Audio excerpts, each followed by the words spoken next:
The first thing that you need to do is create yourself a checklist of all the documents and the items that you need for an application so that you're not missing anything and you're not forgetting anything.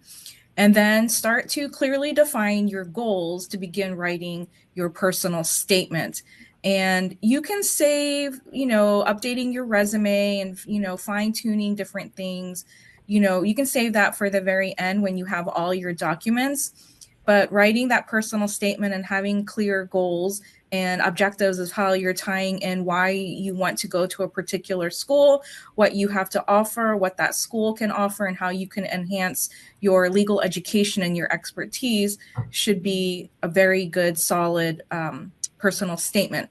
Another thing that you should prioritize is transcripts, especially if you're coming from another country where that right now the geopolitical situation can take weeks, if not months sometimes, to get something as simple as a transcript being sent to another school or the LSAC organization for the application. So as soon as you know where you are thinking of applying, start requesting your transcripts.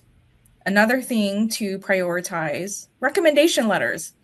You are contacting somebody to write a very detailed, very specific, genuine letter about you.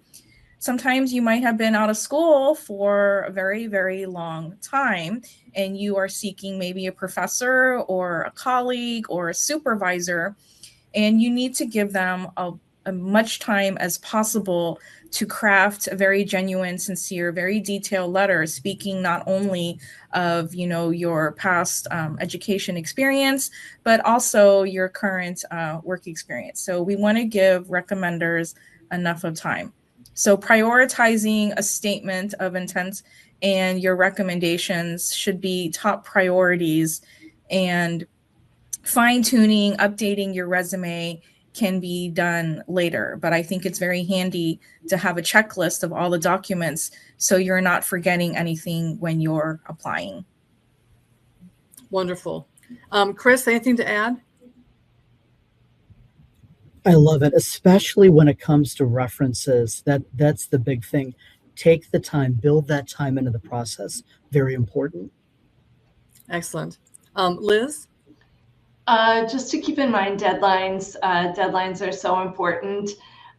We often can admit some students after the deadline, but you limit your ability to enroll because you need to apply by those deadlines in order to go through the necessary I-20 and visa processes. So respect the deadlines. They're in your best interest.